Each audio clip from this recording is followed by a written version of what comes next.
मुख्तार अंसारी, बड़ी सारी चर्चाएं मुख्तार अंसारी की इस समय हो रही हैं और मुख्तार अंसारी पूरे देश में इस समय चर्चा का विषय बना हुआ है। कारण बहुत बड़ा है क्योंकि मुख्तार अंसारी को पहले तो पंजाब की कांग्रेस सरकार बचाती रही। पंजाब की कांग्रेस सरकार ने उत्तर प्रदेश सरकार को, जहां पर उसके खिलाफ लगभग 40 से 50 केसेस चल रहे हैं, जिसमें 10 केसेस फाइनली ट्रायल एग्जीक्यूट होने पर है, यानी कि ट्रायल समाप्त होने पर है, यानी कि सजा बहुत जल्दी हो सकती है। ऐसे 10 केसेस सुप्रीम कोर्ट ने अपने ऑर्डर में लिखे हैं। बाकी के ट्रायल अगर टोटल की बात करें तो 20 से ऊपर ट्रायल चल रहे हैं और बहुत सारी एफआईआर और इन्वेस्टिगेशन चल रहा है। हालांकि मुख्तार अंसारी जो उत्तर प्रदेश के मऊ से बीएसपी बहुजन समाज पार्टी के विधायक हैं, एमएलए हैं।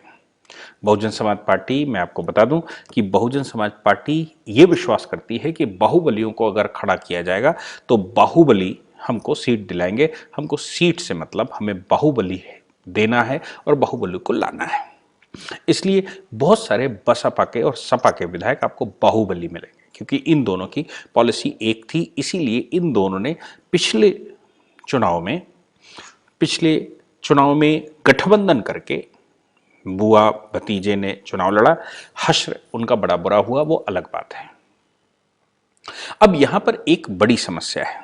बड़ी समस्या यह है कि मुख्तार अंसारी को जब पंजाब सरकार ने बचाने का पूरा प्रयास किया, यानी कि स्टेट स्पॉन्सर्ड जो उसको बचाने के लिए स्टेट ने स्पॉन्सरशिप ली, जिसको हम कहें कि government protection to a criminal, एक क्रिमिनल का गवर्नमेंट प्रोटेक्शन होना। लेकिन उत्तर प्रदेश की सरकार जिस स्थिति में आज है, लोगों का ऐसा भी मानना है कि उत्तर प्रदेश में गाड़ियां बहुत पलट रही हैं। लोगों का ऐसा भी मानना है कि क्रिमिनल्स उत्तर प्रदेश में सरकार की जेलों से भागने का प्रयास कर रहे हैं। यानी कि सरकार जब उनको एक स्थान से दूसरे स्थान ले जाकर जेलों में बंद करना चाहती है या उनके खिलाफ इन्वेस्टिगेशन करना चाहती है, तो उनको लगता है कि अगर उत्तर प्रदेश की इस पुलिस से हम भाग जाएं, उत्तर प्रदेश की इस सरकार से अभी हम फिलहाल बच गए और सरकार के जाने का इंतजार किया जाए, तो फिर मेरी लाइफ बच सकती है। नहीं तो जेल होना स्वाभाविक है और निश्चित है कि मुझे जेल हो जाए, और यह भी संभव है कि इतने सारे केसेस किए हैं कि फांसी की सजा भी हो जाए। इसलिए जब वो भागने का प्रयास करते हैं तो उत्तर प्रदेश की सरकार इस समय फ्री हैंड की सरकार है, और फ्री हैंड की सरकार इस स्तर की है कि इनकाउंटर में वो बहुत सारी बड़ी संख्या मारी जाती है। अब एलिगेशन लगाने वाले बहुत सारे एलिगेशंस भी लगाते हैं कि योगी सरकार किस मूड में है। हालांकि सरकार तो योगी आदित्यनाथ जी की है, योगी आदित्यनाथ जी तो गोली चलाते नहीं होंगे, ये निश्चित सी बात है। योगी आदित्यनाथ जी किसी की गिरफ्तारी भी नहीं करते, ये भी निश्चित बात है। और योगी आदित्यनाथ जी किसी को मारने की ऑर्डर भी नहीं करते होंगे, ये भी निश्चित है। लेकिन अपराधी सरकार के भय से, सरकार के चाल से और सरकार के बिहेवियर से अपने आप को असुरक्षित महसूस करते हैं और भागने का प्रयास करते हैं, जिसमें पुलिस को चूंकि फ्री हैंड दे रखा है कि अपराधी जिंदा या मुर्दा सरकार के कब्जे में होना चाहिए, जेल में होना चाहिए, उसका ट्रायल चलना चाहिए। इसलिए ऐसा संभव है कि उनके साथ होता है। मुख्तार अंसारी की घर वापसी होना तय है, और घर वापसी, केरल की घर वापसी भी पीछे वाले एक लेक्चर में आपने देखी होगी कि केरला में किस प्रकार से 47% लोगों ने जो कि कन्वर्ट हो गए थे, उनकी घर वापसी हुई। मुख्तार अंसारी की घर वापसी क्या होनी है और किस प्रकार की घर वापसी होनी है, इस पर हम चर्चा कर लेते हैं। मुख्तार अंसारी ने अपने आप को बचाने का बहुत प्रयास किया। वो ऑनरेबल सुप्रीम कोर्ट में गया। ऑनरेबल सुप्रीम कोर्ट में माननीय जस्टिस अशोक भूषण जी की कोर्ट में वो मुकदमा लगा, और उनके सामने जाने के लिए या उनसे बचने के लिए उन्होंने बड़े सारे प्रयास किए। वो प्रयास कुछ इस प्रकार के भी हुए कि साहब, उत्तर प्रदेश सरकार कैसे हमको ले सकती है, मेरे भी कुछ फंडामेंटल राइट है और मेरा संबंध अंसारियों से है, जिसमें हामिद अंसारी मेरे चचा जान हैं और हामिद अंसारी साहब के जैसे लोग हमारे परिवार में पैदा हुए हैं, इसलिए हमको बदनाम करने का पूरा प्रयास किया जा रहा है। हामिद अंसारी साहब के बारे में हम सबको मालूम होगा कि जिस समय वो उपराष्ट्रपति के पद से रिटायर्ड हो रहे थे, उसके शाम को ही उन्होंने किस प्रकार का स्टेटमेंट दिया था। हामिद अंसारी साहब के बारे में हमने सबने देखा भी होगा कि जिस समय सभी लोग झंडे को, ध्वज को सैल्यूट करते हैं, तो हामिद अंसारी किस प्रकार का वक्तव्य, किस प्रकार से अटेंशन देते हैं, ये सब कुछ हमने खूब देखा हो। उन्हीं हामिद अंसारी के लिए के नाम का इस्तेमाल सुप्रीम कोर्ट में किया गया। हालांकि वो नाम सुप्रीम कोर्ट में उनको बचा नहीं पाया और सुप्रीम कोर्ट ने कहा कि जो ट्रायल है, पहले ट्रायल होना चाहिए, स्टेट स्पॉन्सर्ड प्रोटेक्शन नहीं दिया जा सकता। इसलिए उत्तर प्रदेश मोहाली की जेल से मोहाली रूपनगर की जेल से उनको बांदा जेल शिफ्ट किया जाए। अब सुप्रीम कोर्ट के ऑर्डर के बावजूद मुख्तार अंसारी ने सीजेएम, या मैं कहूं कि JMFC judicial magistrate first class Mohali, Amit Bakshi उनका नाम है, उनकी अदालत में अपना केस डाला। एम्बुलेंस पर गए। अब ये सवाल इसमें पैदा हुआ कि वो एम्बुलेंस किसकी थी। बहुत सारी कंट्रोवर्सी फैली हुई है। एम्बुलेंस पर, व्हीलचेयर पर गए, कुछ ड्रामा दिखाने के लिए वहां पहुंचे कि साहब मैं बहुत बीमार हूं, मुझे स्ट्रोक आ सकता है, मुझे हार्ट अटैक हो सकता है, इसलिए मेरे साथ एक डॉक्टरों का पैनल अपॉइंट किया जाए। पैनल इसलिए क्योंकि उनको लगा कि कहीं मेरी गाड़ी भी पलट ना जाए, कहीं मैं विक्टिम ना हो जाऊं। स्वाभाविक सी बात है कि उत्तर प्रदेश में जो लोगों ने भागने का प्रयास किया है, उनके साथ उत्तर प्रदेश सरकार ने कोई नरमी नहीं बख्शी और उनको भागने भी नहीं दिया, और जो ज्यादा ही भागने का प्रयास किया, जिन्होंने काउंटर किया, उनका इनकाउंटर भी हो गया। इसलिए इन्होंने व्हीलचेयर का ड्रामा दिखाया। हालांकि ये गए तो अच्छे के लिए गए थे, जिसको हम लोग कहते हैं कि गए थे हरिभजन को ओटन लगे कपास। हम भगवान का भजन करने गए थे और थोड़ी सी रुई लेकर लेने गए थे कि रुई का दिया जलाकर भगवान का भजन करेंगे, और वहाँ रुई का बड़ा भंडारण दिख गया तो वहाँ रुई निकालने लगे और रुई निकालने के व्यापार में पड़ गए और भगवान को भूल गए। वही कि बात है खेत की, पहुँचते खलियान में। तो कुछ करने गए थे लेकिन फंस गए कहीं और। कहाँ फंस गए? एक प्राइवेट एम्बुलेंस जिसका नंबर बाराबंकी का है, एक प्राइवेट एम्बुलेंस के माध्यम से वो कोर्ट पहुंचे।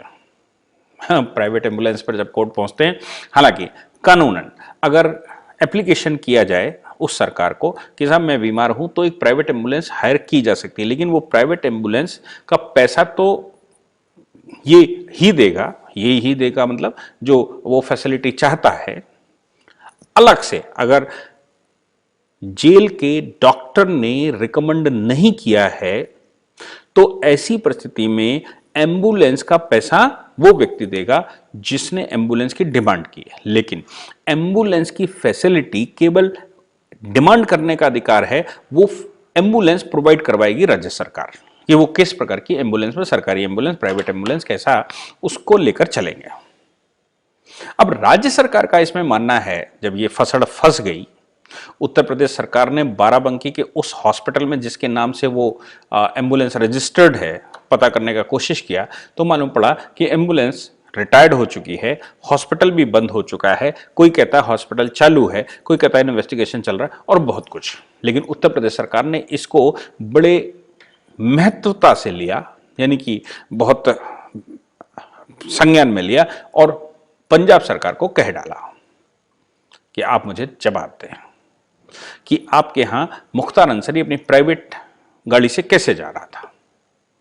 पंजाब सरकार के पास कोई जवाब नहीं था, तो उन्होंने सिर्फ इतना ही कहा कि वो एम्बुलेंस के फेक डॉक्यूमेंट हमारे पास लगाए गए थे, वो एम्बुलेंस फेक थी और प्राइवेटली एम्बुलेंस हायर की जा सकती है। लेकिन जो महत्वपूर्ण बात वो नहीं बता रहे हैं कि प्राइवेट एम्बुलेंस हायर तो की जा सकती है, लेकिन कौन हायर करेगा? क्या डायरेक्ट एक्यूज्ड हायर कर सकता है या सरकार हायर करेगी, पेमेंट वो देगा?